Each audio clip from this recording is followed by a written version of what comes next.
Welcome to The Cauldron, a podcast hosted by Ed Bolden Greer, the creator of Ravens Vail. In each episode, Ed will have free-flowing conversations about horror, life, culture, and personal growth. Expect to hear from storytellers, authors, horror experts, life gurus, thought leaders, and influencers. The Cauldron is a place where concoctions of a lot of ideas are brewed down to potions that are sometimes important and useful, sometimes eccentric and bizarre, but always just what you need. The Cauldron podcast may contain explicit language and thematic elements not suitable for all audiences. Listener discretion is advised.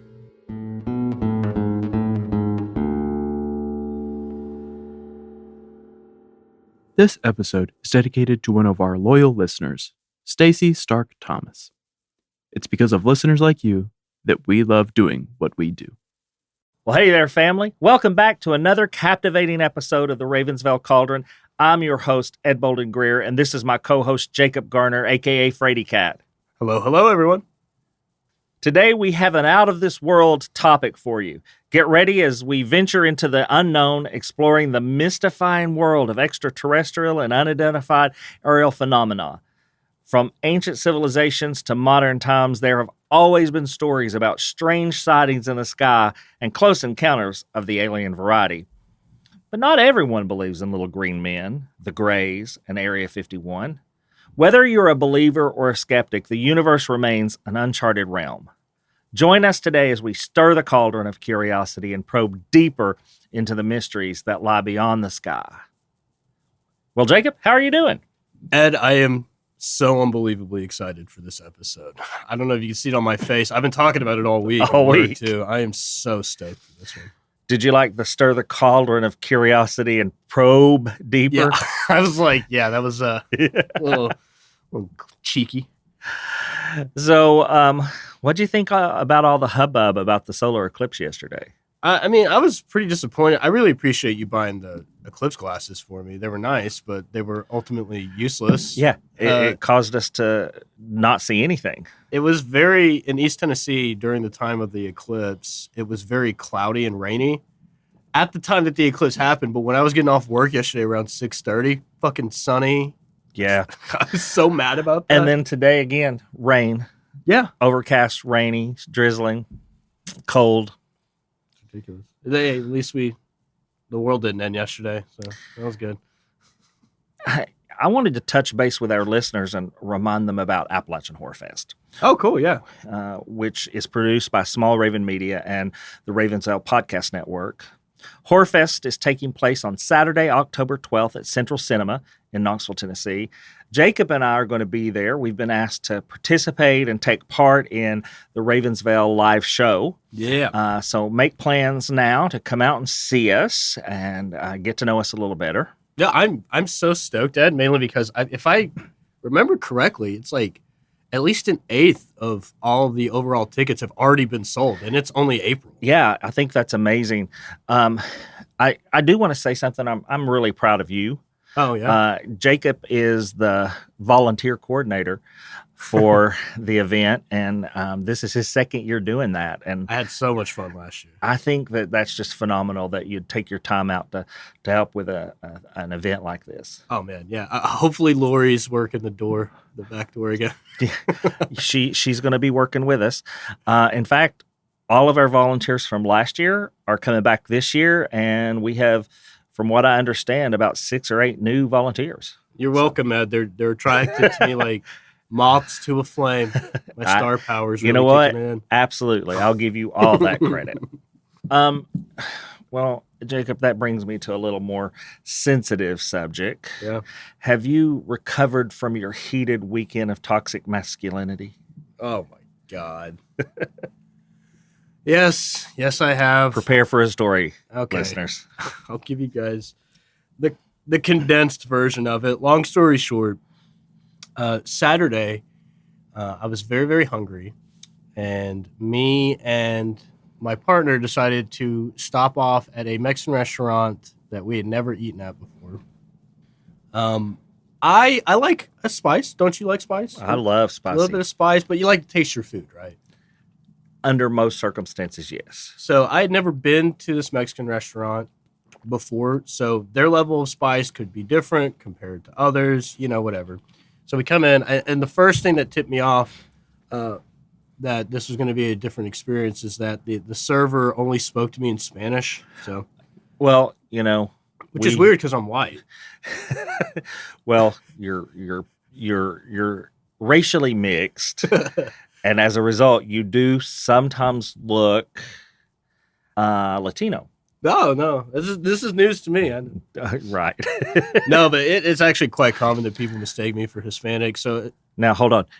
Part of this story, I'm pretty sure you're going to leave out, because when you were telling me the other day, you told me that you only returned conversation in Spanish. Listen, I can speak enough Spanish to operate on a casual level, and this lady immediately comes over and starts hitting me with the mother tongue. So to be polite, I spoke to her back in Spanish for the duration of the order.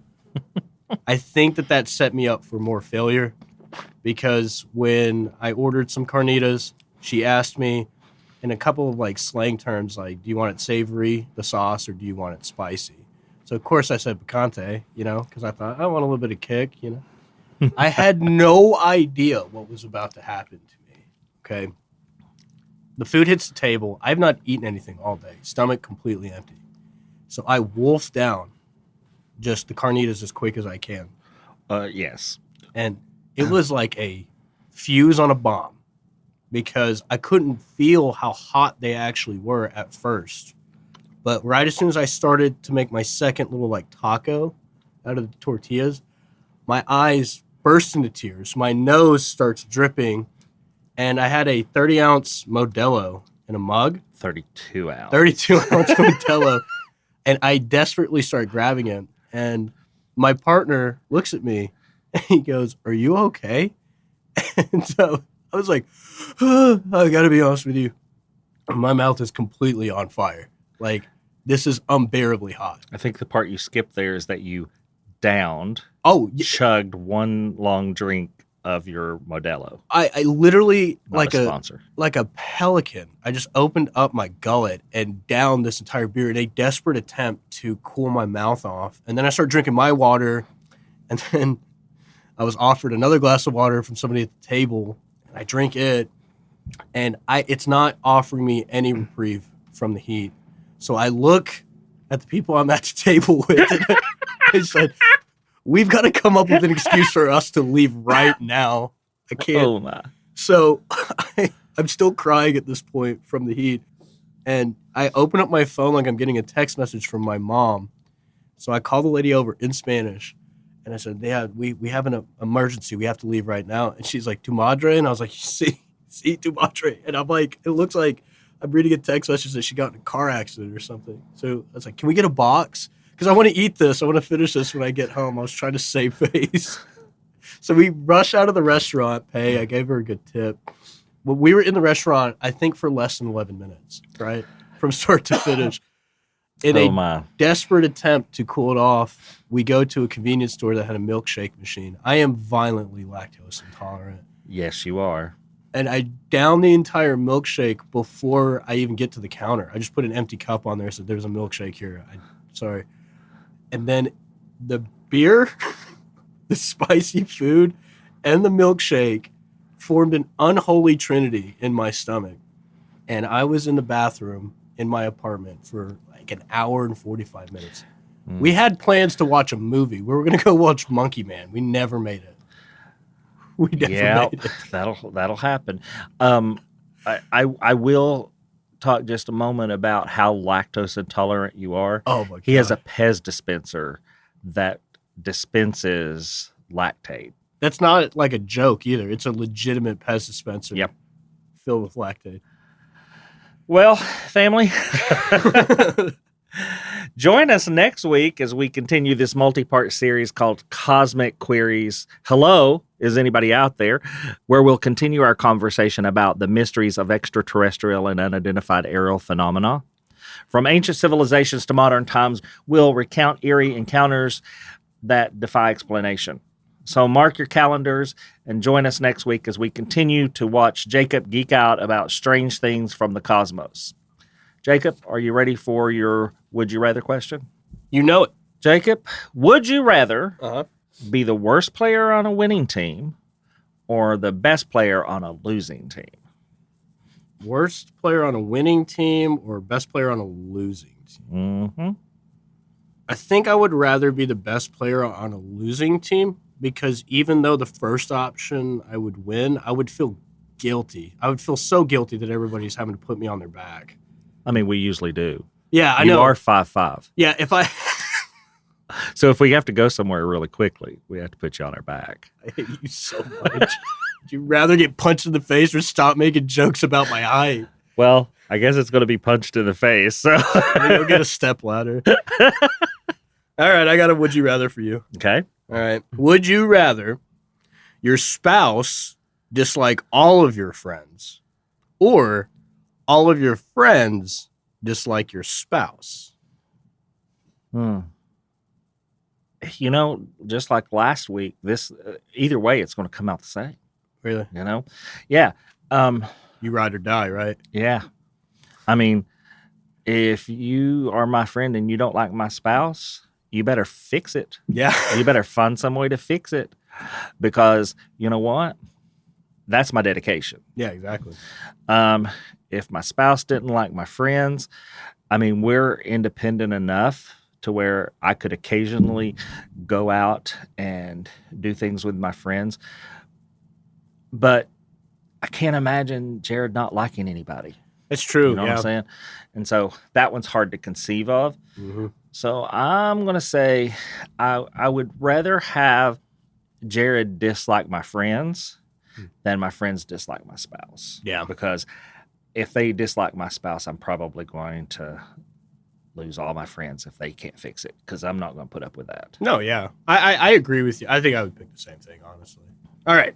Now, family, the information provided in this episode and probably the next episode as well is based on eyewitness accounts and may be subject to inaccuracies, biases, and variations. While we always try to strive to present accurate and factual statements, it's essential to recognize that the memory, perception, and individual perspectives can influence the accuracy of the accounts we're going to be talking about. We encourage critical thinking and cross-referencing with reliable sources to verify the information. Ed and I have attempted, believe it or not, to remain as neutral as possible. However, please understand that we both firmly believe that there is a high probability of extraterrestrial life beyond our planet. We base this belief on scientific discoveries, the vastness of the universe, and the plethora of historical references and the potential for other civilizations to evolve elsewhere. Stacy was always a dreamer, with her eyes turned towards the sky, yearning for something more than the confines of Earth. Little did she know that one fateful night her life would change forever. It was a moonless night, the stars shining brightly in the vast expanses above. She found herself lying on a grassy field contemplating the mysteries of the universe. Suddenly, a brilliant streak of light cutting across the darkness, streaking across the sky. She sat up. Her heart was racing as the light grew closer and closer until it landed just a few feet away. Fear and curiosity battled within her, but her curiosity won out. Slowly, she approached the source of the light, and there in the midst of the field stood an otherworldly being. It was tall and slender, with luminous skin that seemed to emit a soft, ethereal glow. As she stood before this extraterrestrial being, a sense of awe washed over her. Its eyes, like two pools of stardust, gazed at her with a mixture of kindness and curiosity. It reached out its hand, and she hesitantly extended hers, their fingers meeting in a tentative connection. In that moment, a flood of emotions overwhelmed her. It was as if the being could sense her every thought and feeling. Memories of lost loved ones, unfulfilled dreams, and the weight of the world's troubles surged through her. She could feel its empathy, its understanding, and a profound connection that transcended language and species. Through a shared consciousness, the being conveyed a message of unity and hope. It showed her images of worlds unknown, civilizations thriving in harmony, and the infinite possibility that awaited humanity. In its presence, she felt a renewed sense of purpose, a belief that we were not alone in the universe.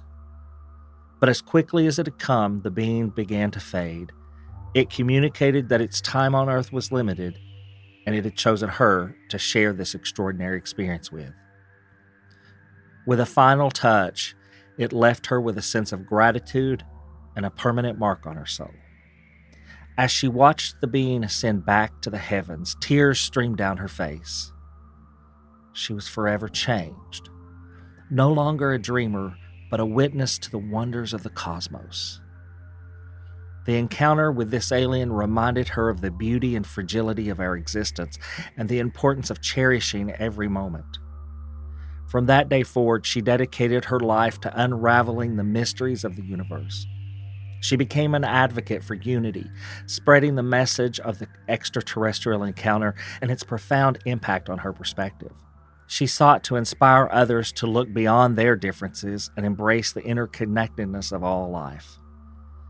Sometimes, on a clear night, she returns to that same grassy field, gazing up at the stars, feeling a gentle breeze brush against her cheek, and she remembers that life-altering encounter, reminding her that we are not alone in the vastness of the universe. We are all connected, dancing across the universe together. So, Jacob, I don't really even need to ask, but did you do your homework? I've been doing my homework on this topic my entire life. Well, let's hear what you got. Okay. So, listeners, I thought it would be really fun to kind of do this episode a little bit different than we've done it in the past. Ed was nice enough to let me take the driver's seat on this research, and I compiled a lot of evidence that I'm going to bring towards Ed. So, Ed, for this episode, I kind of want you to play devil's advocate as somebody who doesn't really believe in aliens. So I'm going to be a skeptic. You're going to be a skeptic. So for the listeners, you guys can't see it, but I have a lot of pictures and images that I will be showing Ed, and I will present my interpretation and the interpretations of other people's belief that it's depicting alien life or contact, and then we'll see what Ed thinks of it. So that way it's a little bit balanced. But for everybody that doesn't already know, I'm extremely biased towards the belief in extraterrestrial life. With that being said, let's get right into it. So we may also want to tell them that this isn't going to be the only episode, as we've said so far. No. And today you're focusing on ancient aliens. Ancient aliens. And I'm going to try my hardest to not sound like Gregorio Salakis, I think is how you pronounce his name, the guy who's like, it's aliens, you know? But my enthusiasm is not going to be hidden at all on this. Okay. I want to start this conversation with a quote from everybody's favorite space dude, Carl Sagan. You may have heard of him. He said, quote, "The universe is a pretty big place. If it's just us, that seems like an awful waste of space." Today, I'm going to talk to you guys about my favorite topic, aliens. Specifically, ancient aliens. The concept of encountering alien life forms dates back to ancient times. This is not a relatively new thing. I did actually look into the research a little bit. The first depiction of aliens in pop culture actually starts with George Orwell's War of the Worlds? Yep. That was released in 1895, 1897, the actual novel. Now, obviously, it gained huge widespread acclaim in 1938 when CBS ran a radio show that everybody thought was like a legit broadcast. But the account of ancient aliens actually goes back way further than that. In fact, one of the very first generally accepted accounts of alien life in this community dates back to 1500 to 1200 BCE.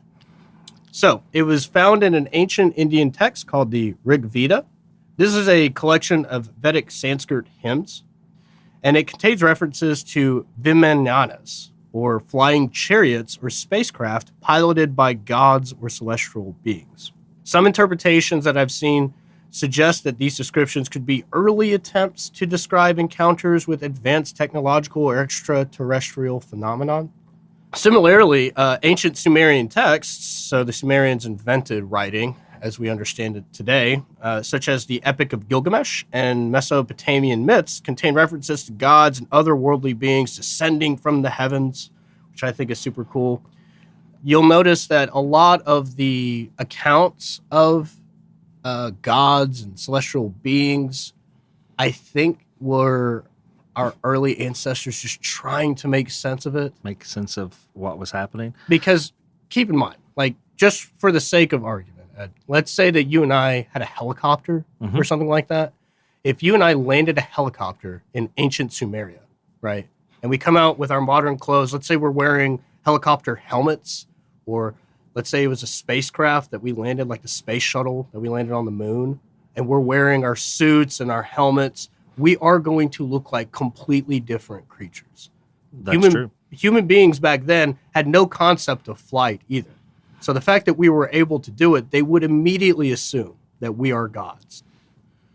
But Jacob, I'm sure the listeners want to ask, why do you even believe in aliens bothering us as human beings in the ancient world? Hey, Jacob, why do you even believe that aliens would bother us? Yeah, I know, right? Hear me out. There's two main reasons why, okay? One, the mystery of the unknown. Human beings were naturally curious about the origins of civilizations and the unexplained phenomenon found in ancient texts, monuments, and artifacts. When faced with gaps in historical knowledge or unexplained archaeological finds, some people, like myself, turn to speculative explanations involving extraterrestrial intervention, okay? Also, the more fun answer is that I just have a sense of wonder and imagination about all of this. The idea that ancient aliens existed captures this tantalizing narrative that combines elements of science fiction, mystery, and speculation. And for me, it provides a sense of wonder and excitement about the possibility of extraterrestrial contact in humanity's distant past. Yeah. I think that that's a fair reason to believe in this. I do too. And I also think you want to get probed. Yeah, probably. I would, To all of those who are a little skeptical about the idea of ancient aliens, all right, I'll just ask you a simple question, Ed. Okay. If ancient humans were really capable of building something like the pyramids in Giza or Stonehenge without any help from our extraterrestrial pals, then why haven't we seen any DIY sort of alien-inspired backyard projects lately? I mean, where is our neighborly Martian monuments or some Venusian vineyards that some random person just decided to build? Well, first of all, are you calling me old? No. Okay. Secondly, I think I don't have an answer for that. I know I'm supposed to be playing devil's advocate, but I don't really have an answer for that because it's been proven over and over that without some kind of lost knowledge or intervention, we would not have been able to do all those things. And here again, playing devil's advocate, we lost the knowledge or the ability. Maybe it's like I tell everybody magic is a real thing, and we've just lost the ability to do it. Maybe that's the answer. But I think more probable, coming back onto the other side of this aisle, if you will, I think more probable is that we had assistance. Yeah, I think that's a fair and level-headed response, honestly. I also think that it's very interesting that a lot of early descriptions of magic, right? If there were, let's say, an alien being that had a piece of technology that could lift a heavy stone, like a block that we used to make the pyramids in Giza, if you don't understand how that technology works, you would assume it's magic. Magic. Okay. Or it could have been magic. It could have been. There's nothing to say that it could not have been magic. And perhaps the magicians or witches or whatever you want to ascribe the magic to, perhaps we learned it from visitors. Yeah. So, with that being said, I want us to take a look at some forms of evidence of depictions of ancient aliens, and then we'll dive a little bit deeper into three civilizations who are heavily interwoven with the alien community. Let's go for it. I'm going to start by going over some things. I'm going to describe them to you, okay? And then I will show you the images, okay? And then I want to hear your feedback on it. Okay.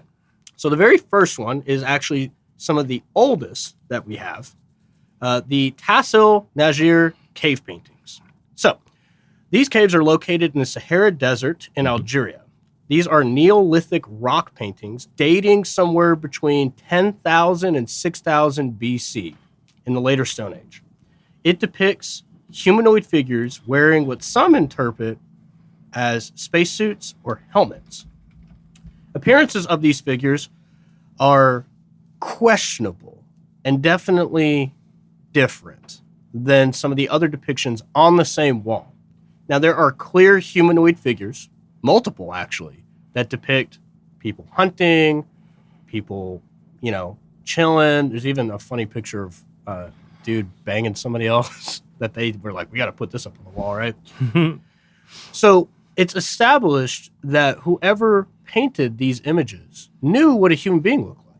They knew what an ox or certain animals that were alive at the time looked like, and were able to produce pretty accurately a rendition of it on the wall. Gotcha. There are some images that are not like the others. Specifically, they have elongated heads, large eyes, and slender bodies. Now, I think when you look at these paintings, these are so old, okay? They had no other point of reference to base this off of, right? They didn't watch Encounters with the Third Kind or War of the Worlds. They saw this and then painted it. Including in some of the scenes, they are pretty fantastical, right? It includes the depictions of these strange-looking beings with mysterious symbols that, again, language had not been invented yet. Yeah. This is way before that. So why would they draw these symbols? Okay, so let me clarify some stuff. Okay. First of all, you were talking about the Neolithic period or era. So that puts us back in 10,000 BC. Yeah. They were just beginning to have stone tools. They just begun to domesticate some plants and animals. They had established some permanent settlements. They were no longer completely nomadic, although we think that they traveled with the seasons. Yeah.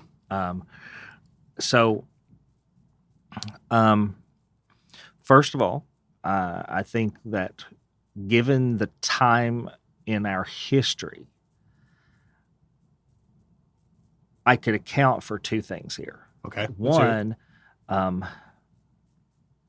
could say, we have modern day and some Renaissance artists who, as artists, have abstracted the human form. Yeah. Okay. So perhaps they drew some humans normal, and when they were like the tribal leader, they drew them with big heads. Okay. That's one way to look at this. The other is they just didn't know how to depict these. I don't want to say aliens because we're trying to figure that out. Yeah. But these humanoid figures that looked different from them. Yeah. And perhaps it was aliens, but perhaps it was just bad art. I've heard that argument, and I'll say this: once you see the way that they have painted these, it's not by mistake. Okay, let's see it. That they did it. Okay, cool. So here is a couple of images. You'll notice specifically. Look at that. Look at that figure. Yeah, Go ahead and describe what you're seeing. Can you enlarge that one? Yeah. So it is definitely a humanoid figure. It looks like either the head is deformed or they're wearing some type of helmet. It also looks like they have some kind of implementation in their hands, and their clothing, their bodies are drawn not with excess weight like somebody who's fat, but they're bulkier than the other drawings that I see there, like they're wearing some kind of suit or outfit. And we know that during this period, the Neolithic period, they were wearing skins. Exactly, right? One thing that I think's really, really cool, so you can see some of the depictions right here where they are definitely drawing normal humanoid that's what figures, I was comparing right? it to. They definitely didn't have, they were more stick figure like, but these are very clothed. Look at that. Yeah. So what do you say? So in the top corner picture there, that is definitely a humanoid, but it has some type of helmet that's covering its entire face with a little hole to see out of. And definitely here again has clothing on. So all I'm saying is that with the accurate depictions of animals, pretty good drawings, I would say, draw better than me. I could tell what the animals were. You can definitely make the assumption that whoever made these paintings was pretty good at portraying what they saw as accurately as they could. I don't think that it was bad art that they depicted these figures to look like this. I don't know about you, but when I first found these paintings years ago, I got cold chills. Yeah. So that is my first piece of evidence, okay?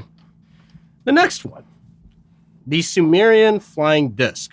So, a Sumerian cylinder dating back to around 3000 BC depicts a scene that some interpret as a flying disc or a spacecraft. The seal shows a godlike figure seated in a circular object with wings and surrounded by stars. But instead of the typical chariot or horse, this makes a lot of people like myself think they were depicting a piece of technology, right? In the same cylinder, and as we can find in other archaeological finds from the ancient Sumerians, they had no problem depicting chariots and little carts and wagons. Again, I don't believe that it was a mistake that they drew this the way that they drew it, okay? Well, it's actually carved into some stone, but you get what I'm saying. So, a lot of people believe that this is some sort of artist depiction of a spacecraft or a flying saucer, okay? So a lot of people believe that the Sumerians may have witnessed advanced technology or encountered extraterrestrial visitors, leading to them honoring this being with whatever vehicle it was traveling in. As you know, for a lot of people, and we'll dive a little bit deeper into the later episode about this, but the Sumerians were an incredibly advanced civilization, an incredibly intelligent by the standards of the time, civilization that a lot of people wonder, how did they do it? How were they able to have the layouts of their cities, the organizations of their governments, even their organization of their religions as well, pretty advanced for the time period? I want you to look at the image that they are talking about. This is the clearest version that somebody has drawn, and then beside it is the actual carving. So they think that it was a king named Asher that they were depicting here. Now, a lot of people like myself that believe in ancient alien contact believe that when ancient humans came, face to face with these beings, understood their power, that they immediately elevated them to the highest levels of their society, thus making them a king. So if you look at this, it depicts, well, what do you see? Well, obviously some humanoid that's ancient, here again, has a helmet or a headdress on. I know from watching Ancient Aliens, the television series, that the the wings behind the disc are just implying that it flies. Exactly. Yeah. Yeah.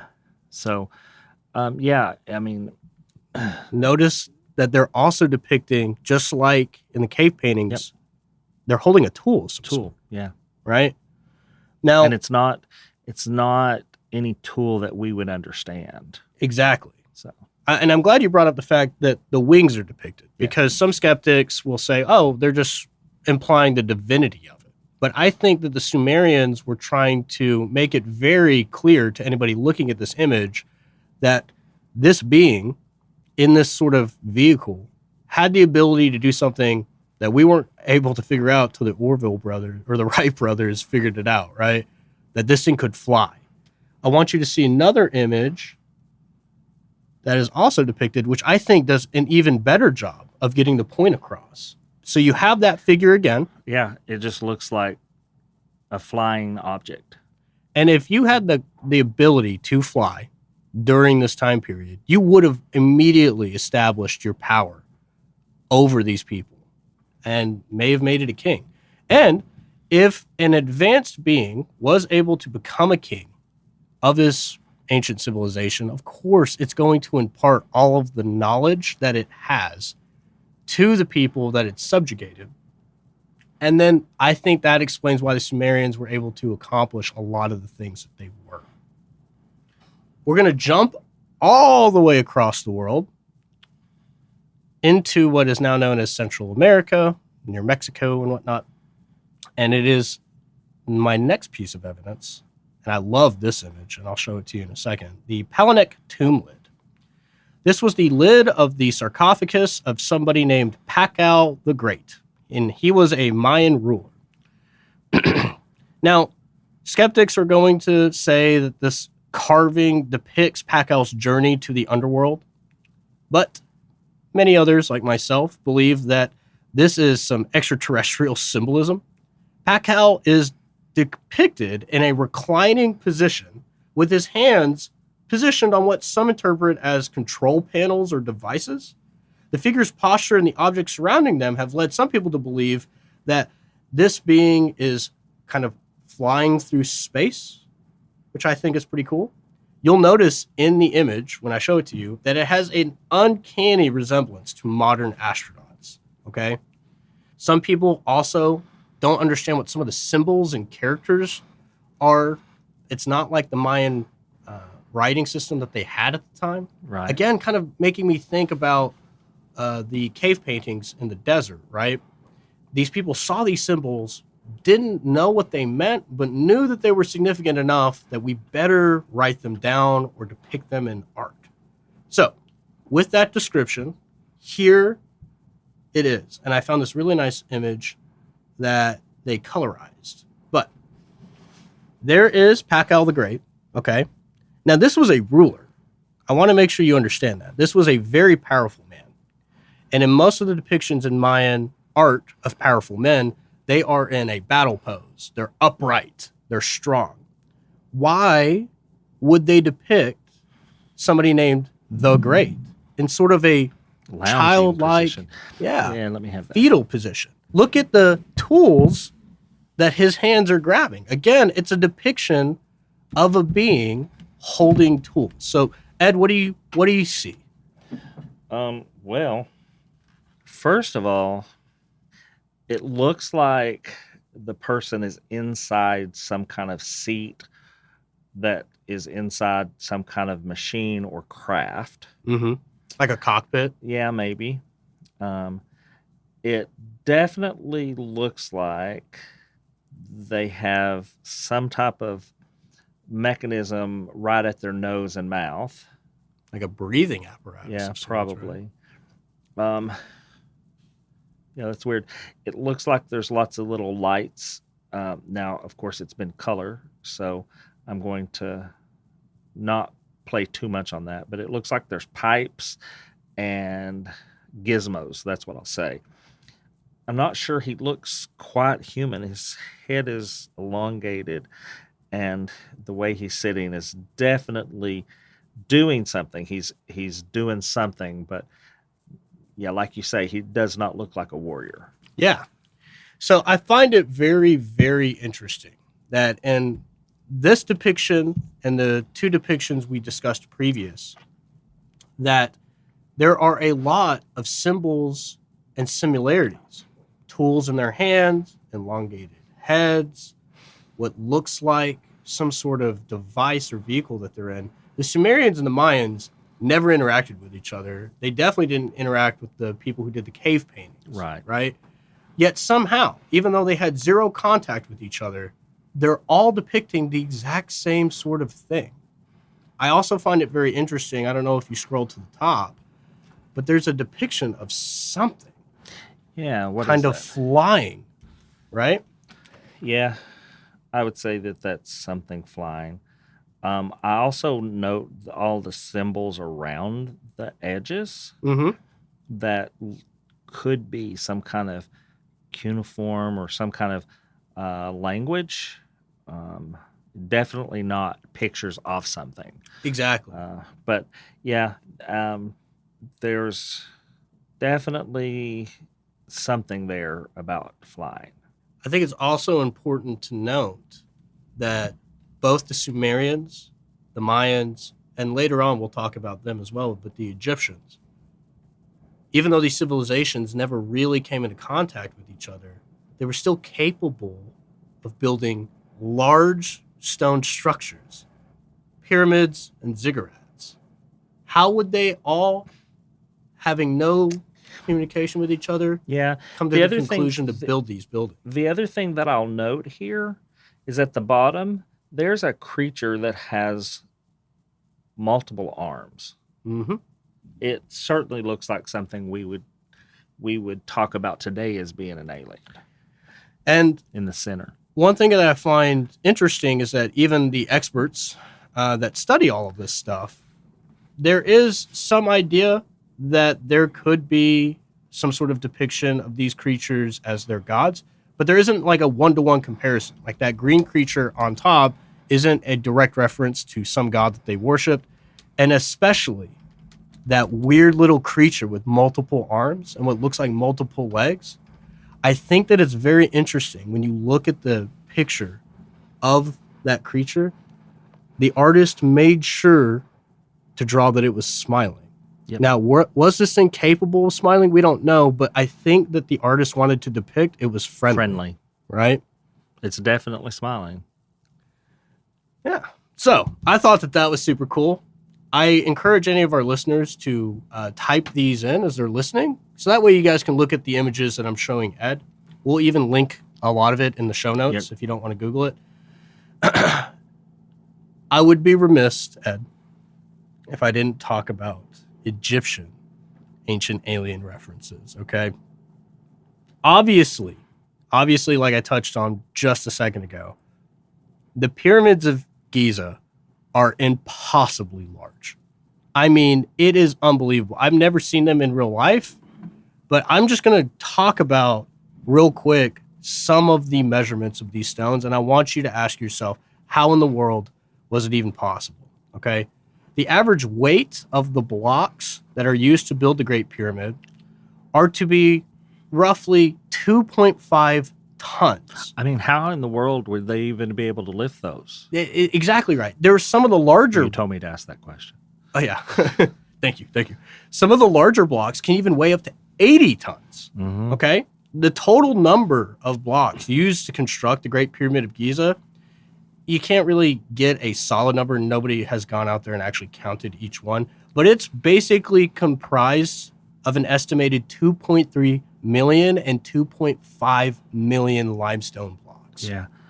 They've done studies and research and experiments on, with the technology we know that the Egyptians had at the time of the building of the Great Pyramids, that it would have been impossible for them to manipulate these stones, much less cut the stones, but move them. Moreover, if they were able to cut the stones, it would be almost impossible to move the stones and then to put them in place.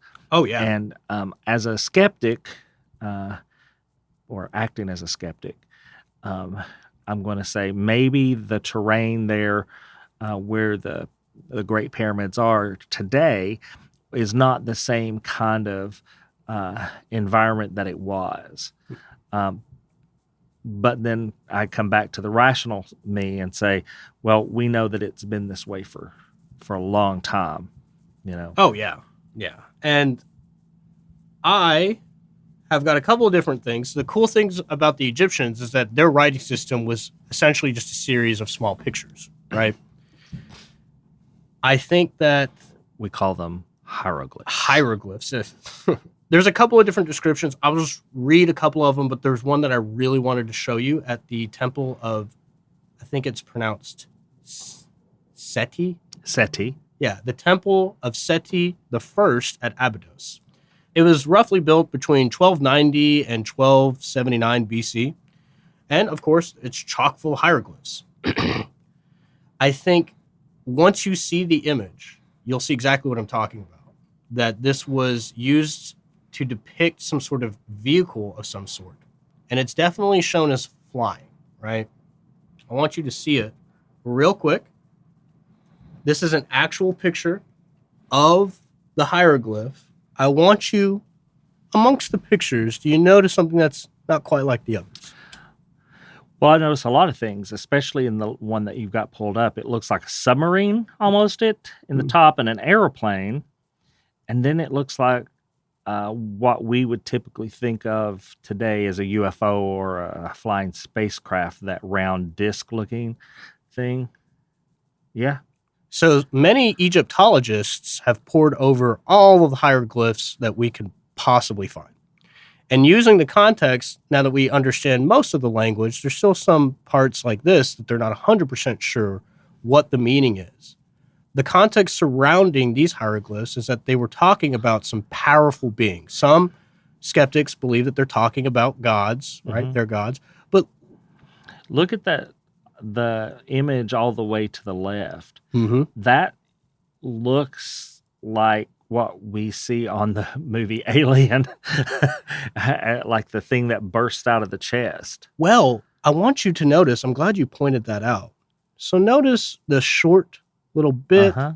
and then multiple what look Yeah. like arms. Arms, yeah, Very similar to the picture previously. of that little guy. Yep. And notice too, how many arms does it have? Too. On each side. Yep. Just like what the Egyptians were depicting in their hieroglyph. I think that the fact that there's such a similarity there is crazy. I think that Well, I'm going to talk from my rational side today. I think we can only draw one conclusion from that. I don't think that it's left open to interpretation. exactly. There was something there. Yeah.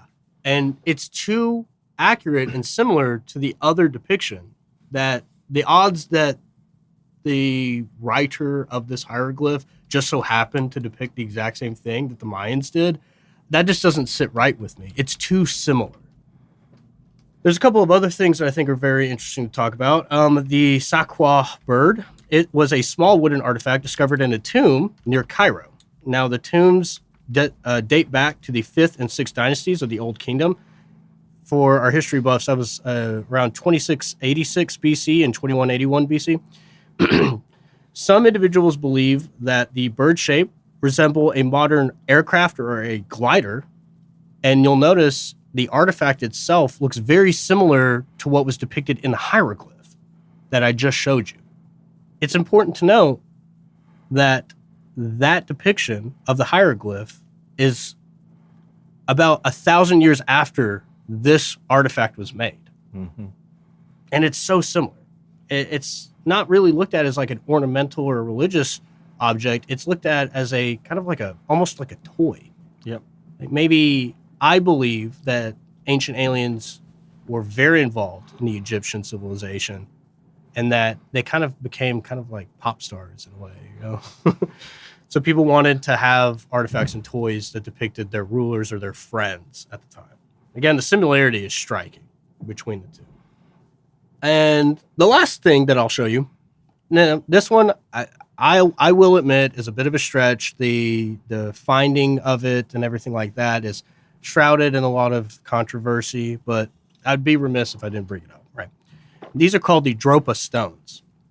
These are purported to be ancient artifacts. They have been carbon dated and they are kind of old. We can't get a super accurate reading on it, but they were discovered in China in a cave in 1938.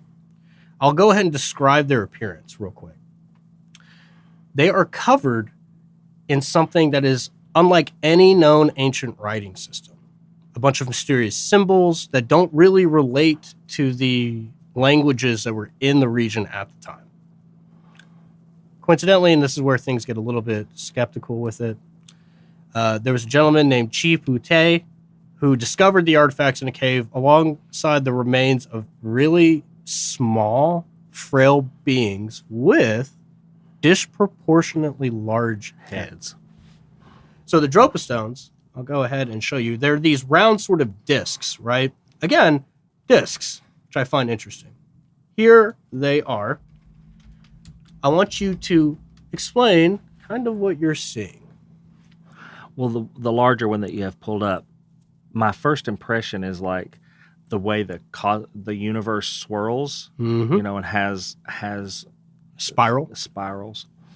The other ones are very geometric and very obviously very meticulously created. The larger one there, though, it has lots of imagery. I see a flying saucer in it. I see humanoids that appear to have helmets. I've seen these before, but I never realized how detailed they were. Mm-hmm. The other one here that has a hollow center, it looks very mechanized. Like it's part of a machine. Like geometric Yeah. and pretty symmetrical And as it- well. Yeah, it looks almost like a gear or a key. Yes. A So, glyph of some yeah. sort, maybe. Yeah. I think this one is so interesting because this is, again, it gives me goosebumps. Notice that the images, there's three kind of creatures in a way. They all look like the original creature at the bottom of that first glyph. Yes. Yeah. It's got tentacles coming out. It's almost like it's the top of their head. I seriously believe that whatever ancient alien that kept coming into contact with our ancestors and whatnot, that it was the same race of aliens. It wasn't multiple different aliens, right? I think I'll show you this image from the side. So just for clarity, those didn't come from from Egypt. Those were China. China, Yes. These came from China. the Sino-Tibetan border. This was a different angle that I think really kind of highlights it as well. And I think that it's the same stone picture. It's a little bit better, but I think that that's just basically undeniable in their depictions, right? Yeah, it almost looks like a map. Mm-hmm.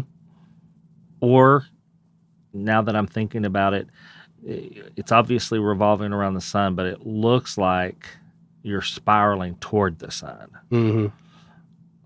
Maybe a portal of some kind, because maybe it's not a sun. Maybe it's some type of wormhole or something. Mm-hmm. So I wanted to show you those artifacts for the first time for our listeners that don't know. Ed never saw these before. Nope. I just showed it to him and had him come to his own conclusions. I think that the Dropa stones are super cool to look at. One thing that I really just want to reiterate is that the similarities of these depictions of these beings and these crafts, as they were, are separated by thousands and thousands of miles, thousands and thousands of years, yet somehow, like a picture of the sun, they're all similar. Right. That means that these people that made these things all saw the same beings, the same crafts as they were.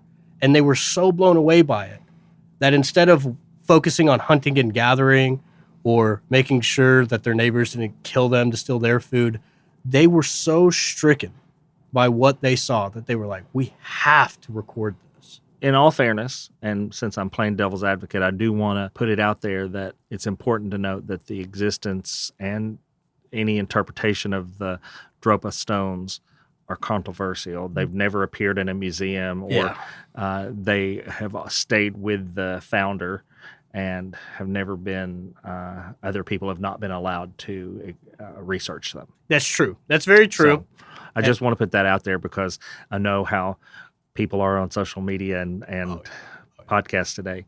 We're aware of that. Yes. That's why I kind of saved it for the end. I wanted to show you 3 concrete things that we've been able to find in archaeological digs and carbon date. But I thought that the images were just so striking and similar to what we saw All on the way other through, ones. yeah. Yeah. I figured that would be a nice little thing. If you have a little suspension of belief now, I figured that would be a good reason to show you the dropping stones. Yeah. But, Ed, that's what I've got to show you for my evidence. Is that not exciting, though? It is exciting. I love stuff like this. Well, that's it for this episode of the Ravens Vail Cauldron. As we wrap up the first part of our series, Cosmic Queries, hello, is anybody out there? Let's reflect on the question, could our origins be intertwined with distant star systems seeding life across the cosmos? What if we are the aliens? We hope you found this episode thought-provoking. Remember, the universe remains a mystery, and our quest for answers continues. Until next episode, stay curious, keep your eyes on the stars, and your mind open to the possibilities.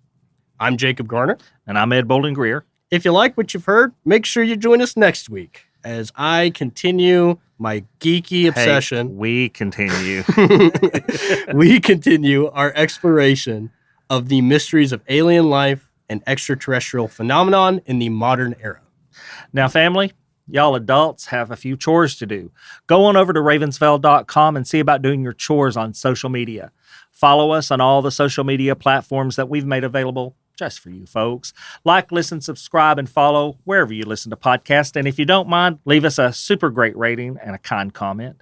You can find the Ravens Vail Cauldron podcast on your favorite podcast platforms. If you haven't already, just search for the Ravens Vail Cauldron podcast. And again, make sure you hit the follow button to stay up to date with our latest episodes.